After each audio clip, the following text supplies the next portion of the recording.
What's up, everybody? Happy Monday. Hope all you're having a great day so far today. Um, Hope you all had a great weekend. Getting into this episode of GH, I am so happy with some of the story that's going on because you know me, I'm a sucker for a good adventure. And I'm loving all the adventure stories that we're getting so far. I mean, you got Trina and Spencer and Obrecht and Baby Ace lost at sea with Victor being their captor. We got to see some of that play out. Of course, we didn't get to see it today. And I was hoping so, because I was hoping we could have picked up on it, because there was a couple scenes in this episode today that they could have got rid of. I'm just saying, the Willow stuff, we could have nixed them scenes. Oh, we could have got rid of those for today. We could have easily got rid of the Willow stuff and brought the Haunted Star stuff to the forefront, the Ice Princess stuff. That's what I really want to see.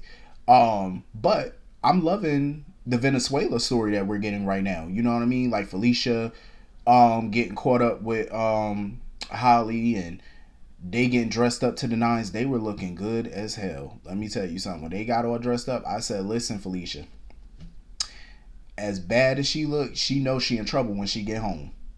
She knows she in trouble when she get home. Wearing that outfit and it's all hugged up on her, Mac is gonna get her when she get home. Let me tell you, that man ain't gonna be able to keep his hands off of her. Felicia looked good for her age. And I don't even like to say that about people, that somebody look good for their age, but damn, it's like you just look good. You know what I mean? Like just gorgeous, head to toe. And of course, Holly is still amazingly kept up. Like she's gorgeous as well. Um, I'm just saying, I don't even care how. Like I'm half their age, but let me tell you something. They can still get it. They could get it. I'm being honest. Like I love me a good cougar. And they ain't even no cougar yet. They still kittens. I'm just saying. They sop them up with a biscuit. But anyway, so let me stop. Um, yeah, they were looking great, and I love that they're working together. Trying to do whatever they can. I cannot believe that they're still doing some modern day slavery. Like, can you believe that? They had to go to a private club to try to find Ethan and bid on his ass. I'm like, modern day slavery, this still going on? You know, on the black market, of course. Um, and of course, they brought Ethan out. I was so shocked when I seen the new Ethan. I said, what the hell is that? They gave him blonde hair. He looked like he could be Luke's son. I said, what the hell? Well, of course he is Luke's son, but now he looks more like Luke with the blonde and all that stuff. Like he looks a lot like Luke now. Um, I mean the new Ethan is not bad looking. He's not, but I was like, where Nathan at? Nathan Parsons, where he at? You know, that's what I wanted to see real quick, because it has been some time since we seen good old Nate. But the new actor though, I mean, I got to see a little bit more of him though before I could give my full judgment on him. But either way, I'm glad we got some Ethan. They started the bidding at $1 million. I said, well, good damn, $1 million for Ethan. Well, shit. You know what? I need to hop on a plane, go to that club in Venezuela. I want to know how much I'm worth. Like, I want to see what type of price tag they're gonna stick on me and try to sell me for. Cause I want to know if he worth $1 million, I got to be worth at least 15 grand. I'm just saying, like, what, $1 million? That's what you starting at? Well, damn. And then they talking about killing his ass. So I'm like, you gonna pay $1 million just to kill him? See, that's some rich people shit. That's how you know rich people got money that they just throw for no reason. You know what I'm saying? You gonna spend $1 million just to kill somebody? Or you get to decide how to end that person's life all for $1 million? That's crazy. Felicia and them better open up the pocketbook and make a bid. Y'all better do what y'all got to do, because I feel like they outnumbered. You got two women there who are very capable women, but you got so many bodyguards up in there. It's like, how they gonna get Ethan out unscathed? You know what I mean? Like, they ain't got no backup, as far as we know. You know, like, you ain't got no backup up in there. So how you gonna get that man out? But I can't wait to find out how they gonna do it, because there's gonna be some interesting stuff. Um. So anyway, moving on from that. I don't know what the hell Robert problem is lately. Robert has, you know, and that's, Robert is my boy. You know, I'm a big fan of Robert. That's my man, 50 grand. But he been acting like a straight ass lately. Like, I don't know what his issue is, but maybe he needs some putty or something. Like, maybe, you know, maybe he just need to be sexed up or something, because he just wound too tight. Like, first he was going off on Valentine the other day, blaming him for what happened to Anna.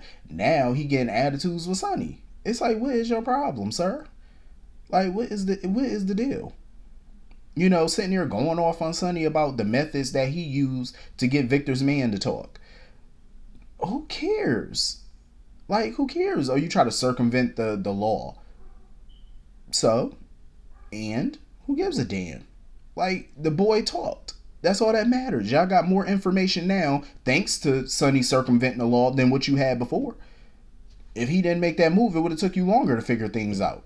You know what I'm saying? Like, he did what he had to do. Get over it. And I feel like Robert was being a total hypocrite because how many times has he circumvented the law? And he's a law enforcement agent. How many times, now you're a DA. How many times has he circumvented? This whole plan, everything that he, Laura, Felicia, Valentine, Anna, they've all been in cahoots for months now. Everything that they've all done has been circumventing the law, has it not? Aiding and abetting, you know what I'm saying? All this undercover stuff that they've been doing, that's circumventing the law because none of it was legal. A lot of what they did was not legal. And he's the DA. But yet, he don't see a problem with none of that. So what's the problem with what Sonny did? You did things to try to take Victor down, okay, and he's doing the same thing. So what's the issue? Robert need to calm his little self down, his little geriatric behind down. Like, you need to go take a Midol or something, sir. Calm down. Because your britches are a little too tight. You need to unwind yourself, son. I'm just saying, that's my guy. I'm a big fan of Robert, but he been working my nerve a little bit lately. He been really working my nerve.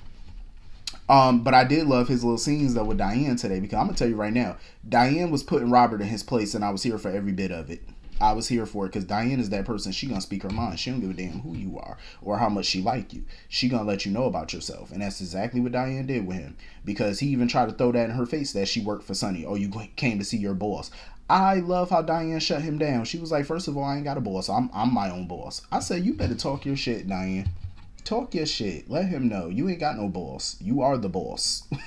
I love it because let's be real. It don't matter who writes Diane a check. Diane's her own boss. She could represent whoever the hell she want to represent. Sonny don't own her. Just because she chooses to do work for him, so what? Because he's worried about her compromising herself for Sonny. She's not compromising herself. A lot of what Diane does is not outside of the law.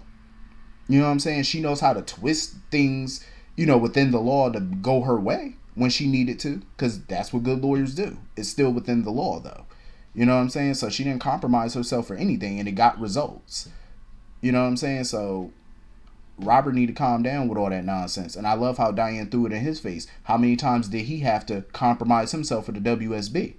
Because Lord knows he did some unethical shit when he was working for them too over the years. Let's be real.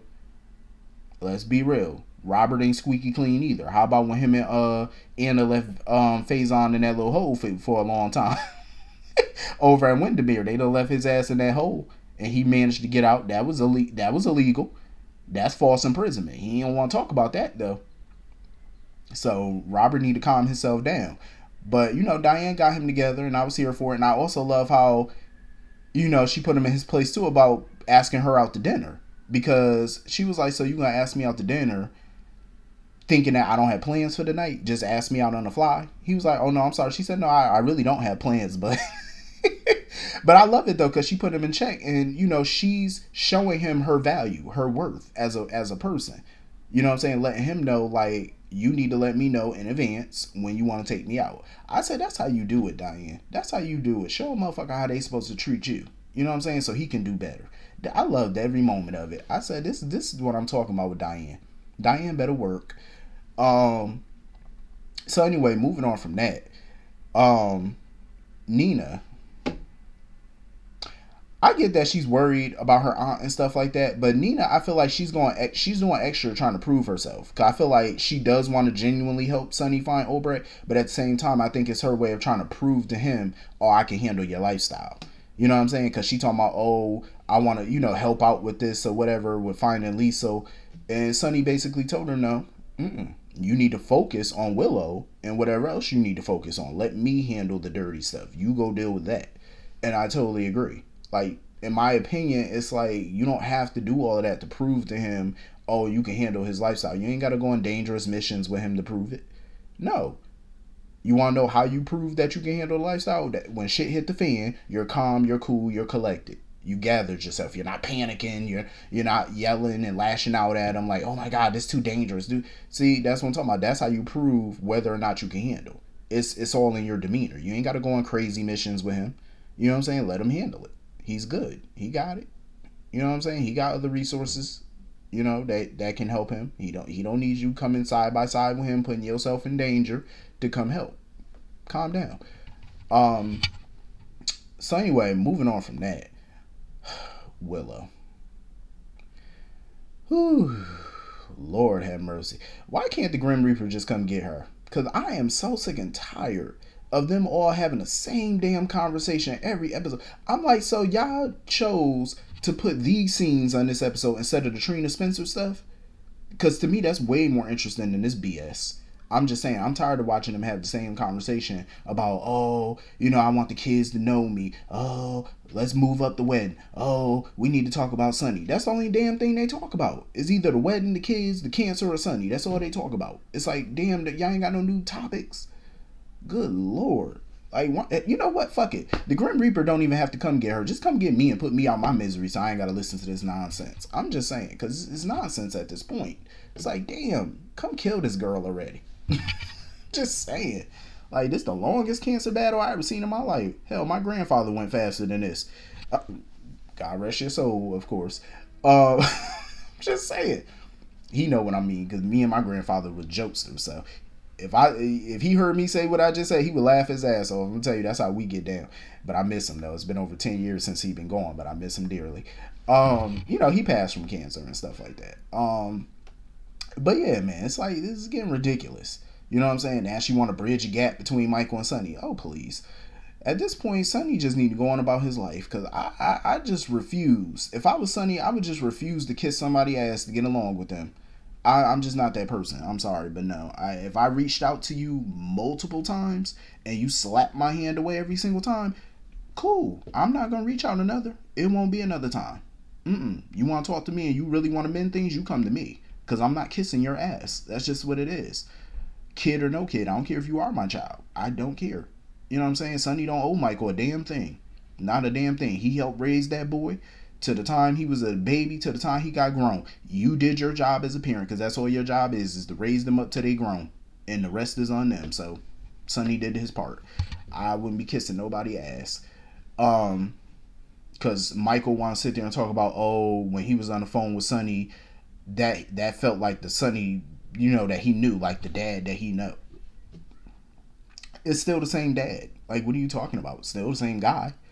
The hell are you talking about? Yeah, Sonny's a bit different since Nixon Falls, but my thing is, when you lose your memory and you go through what he went through over there, yeah, it's gonna change you a little bit, but he really hasn't changed all that much. You know what I'm saying? This is the same man who married Claudia Zaccaria. Same man who had coffin sex with Ava that produced the child. Like, he's the same guy. Sonny has always done crazy, outlandish shit. So what else is new? I don't know why they act like this is so different. Him being with Nina and, it's not that. It's not out the realm of what Sonny would normally do. I'm just saying, Sonny has always done things. So get over it already. If you can't get over it, then whatever. That's on you. Go to therapy. Anybody got time for that. So anyway, moving on from that.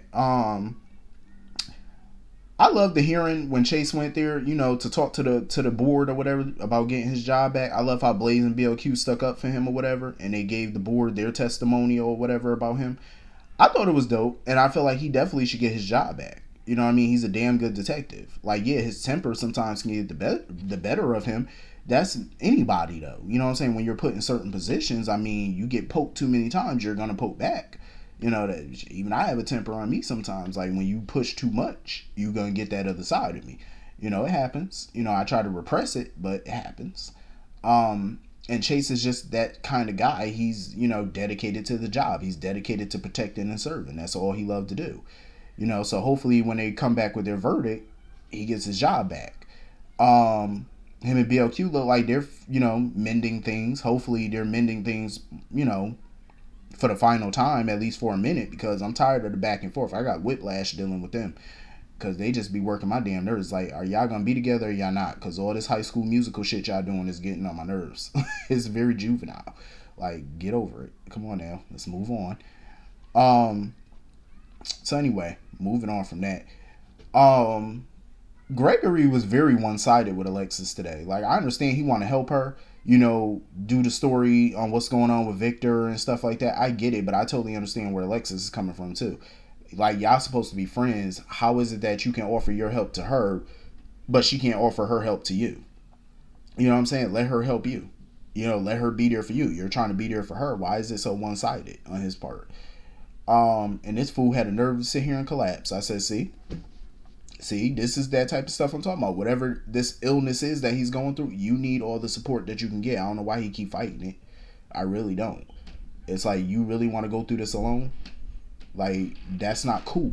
To me, even if you do have a life-ending illness, like something that's permanent, let your friends and family help you. Let them be by your side. Because if you are going to die from something, it's better to have family and friends by your side. It's not cool to die alone.